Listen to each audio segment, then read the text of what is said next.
We dropped her off at school, close to school. She wanted to walk the rest of the way. I'm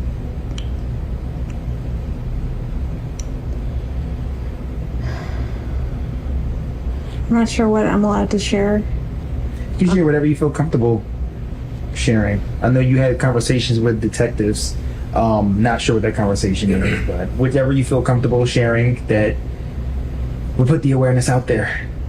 Yeah, she was spotted walking by the church, by the middle school, on the cameras. They saw her hang out in the parking lot for a little bit and then get up and leave. They didn't see a vehicle or anything else. They just saw her walk away around 9 a.m. heading towards the school, but she never made it. What has the school said? Have you been in contact with the school? Yes, that they're doing everything they can. They've given me all their resources. The principals called me. They've looked at their cameras. I don't think they've caught anything on the cameras that's too far away from the sidewalk. Everything is too grainy, so they can't see specific faces. But they've looked. I'm just waiting to hear anything else from them. Is this normal behavior? Not at all. To just not show up or call or text or anything? Not at all, no. She, from time to time, she will leave her cell phone at home accidentally, and that's actually what happened yesterday. She left her phone at home. She went to school. But that happens from time to time. She's got ADHD, her memory. She's very forgetful. So yeah, there's no way to track her right now because the detectives don't have her phone. But this isn't normal behavior now. I had a buddy, Gary Pachoza. Greg, you've met Gary, and he had a bird, had one of those gray, what do they call it? The gray African grays, yeah. African gray. Yep. And this thing would call his dog, it would whistle for him. And then it would imitate him being on the phone. When he was talking on the phone, and this bird sounded like him on the dang phone, man. It was unbelievable. It was almost scary because it was like a tape recorder almost, because he would be mumbling, but it was what the bird could hear. And the next dream was he was on the phone in the other room. So you could hear him talking and he'd laugh like him, the whole thing, man. It was bizarre. Greg, what do you got? Yeah, that bird was actually a kind of a godsend because it forced her to re-ramp her story. And you can see her ramp as opposed to, I asked you a question about what happened. What do you expect the person to do? Do you expect them to go right into the story? She doesn't. She does a deep breath. She eye blocks. And she didn't go into what happened. This is body language of preparation. Preparation to ensure I deliver the story. There's also sorrow and concern when she's talking about not sure what she's allowed to talk about. And she does a left eye accessing, again, that thing we saw where her eyes are going up in her head and to the left. Okay, let's keep an eye and see, is that where she goes to create or where she goes for memory? Because we get a really damn good example of where she goes for memory a little bit later. And I'm going to tell you, it's going to be different. So it's really interesting to watch. That bounce is going pretty good now. And she's mouth grooming. We always say, as you stress and the inside of your mouth gets drier and drier, we'll groom inside of our mouths to pull away mucus and that kind of thing. And the other thing is the adrenal cycle. Once you start dumping all these chemicals into your system from fight or flight, your body needs air to burn those, and you can see it ramping up. Her mouth is open. There's really, really a lot of oddity here. She does one shoulder shrug, and she does a lip compression when she says something about she never made it. Look, we always talk about what kind of a person how you talk to a person in interview or interrogation. If I were talking to this person in interview or interrogation, you get very soft. You need to be very soft with this person, reach out, touch her, talk to her and say, help us help you. Let me know what you know and what you don't know. You get more information doing that than you do by asking really hard questions when someone's missing a kid. There's a couple of times in here, and there's a very narrow band of time in here that she looks very believable and right where she should be. She's got real helplessness.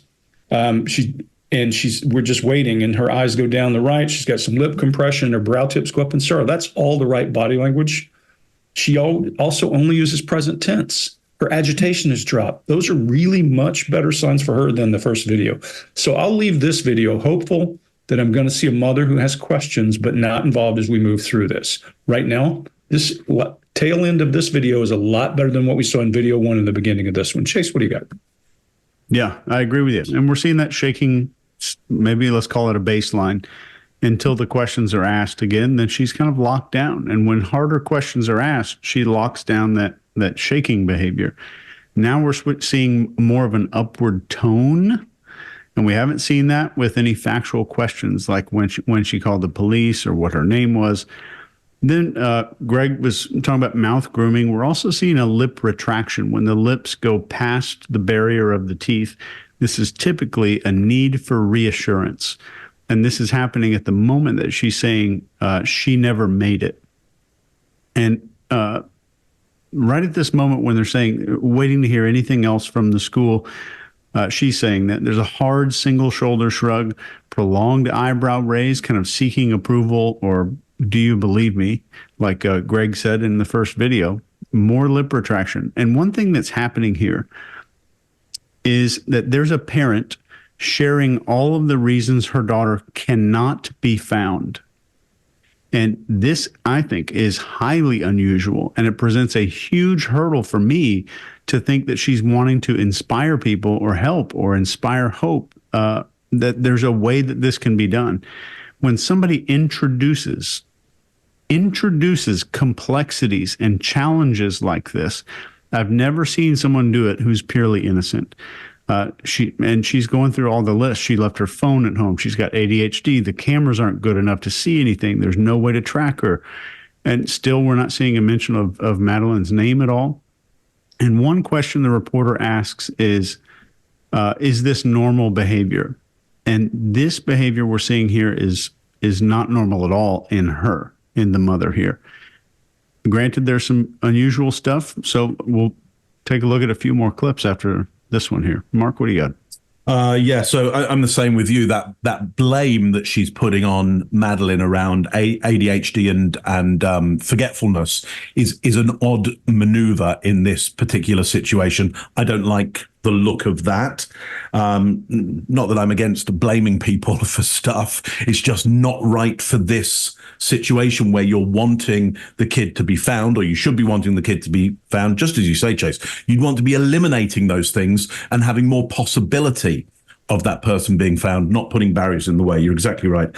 Again, we have it. We dropped her off. Second time, we dropped her off. Okay, very clear around that. We dropped her off. Okay, good. You said it twice. Now we know. Now we know you both dropped her off. To your point, Greg, yes, she's breathing, and we get some of these bigger intakes, but I'm not getting the rapid breath of something like panic or concern. And she said earlier that the feeling she had was of I can't breathe. And yet we've got her breathing. She's not having to catch up with that breathing. It's not the panic. So her breathing doesn't match what she's told us is the feeling that she has right now, which I would suggest you saying, oh, I can't breathe. That's a sense of panic.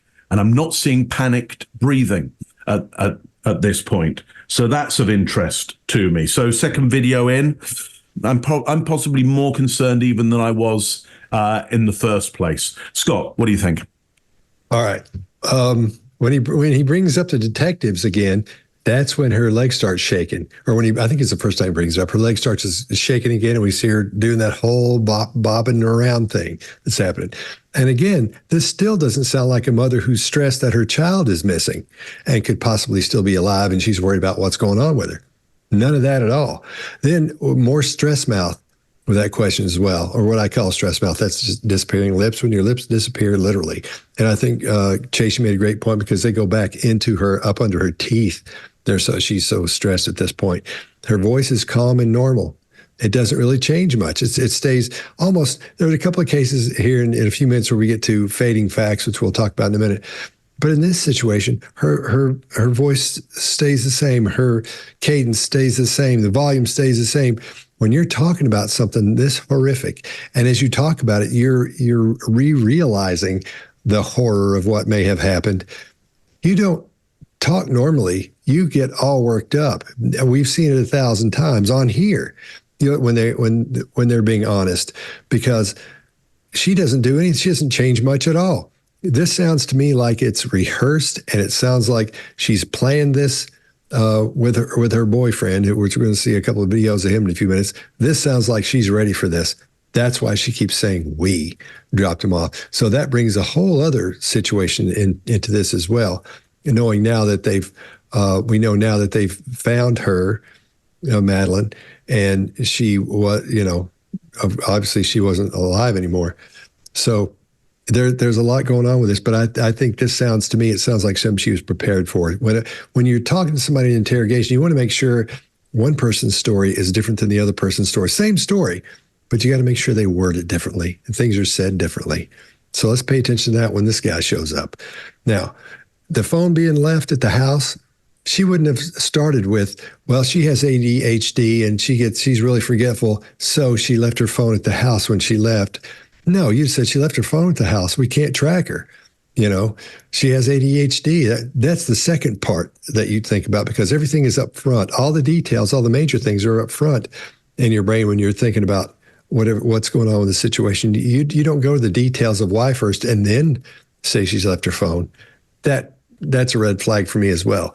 And that single shoulder shrug pointing toward her chin, when she's talking about ADHD, that makes me think she's bringing that up. I don't believe the kid had that either, because of the way the mother's acting. I think they're adding that, and that's why she left her phone. That's why her phone wasn't pinging around where they found her, or when she was with somebody else. Well, we know who did it. So then I'll leave it there. There's so much more, and I'm just be covering what you guys cover. This is what bothers me. We dropped her off at school, close to school. She wanted to walk the rest of the way. I'm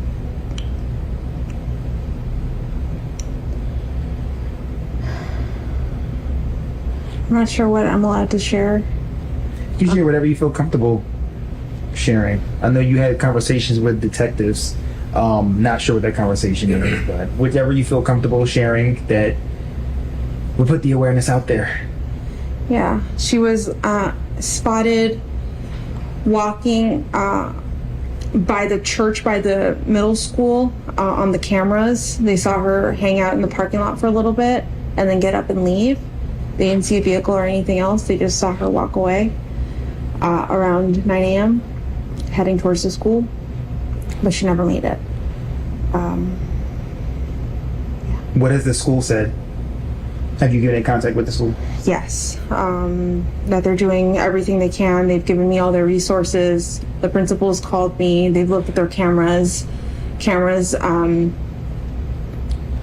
don't think they've caught anything on the cameras that's too far away from the sidewalk. Everything is too grainy, so they can't see specific faces. But they've looked.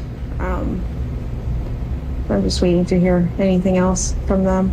Is this normal behavior? Not at all. To just not show up or call or text or anything? Not at all, no. She, from time to time, she will leave her cell phone at home accidentally, and that's actually what happened yesterday. She left her phone at home. She went to school. But that happens from time to time. She's got ADHD, her memory. She's very forgetful. So yeah, there's no way to track her right now because the detectives now have her phone. But this isn't normal behavior now. If you like this video, get the full body language breakdown and analysis on our main channel by clicking this video right here.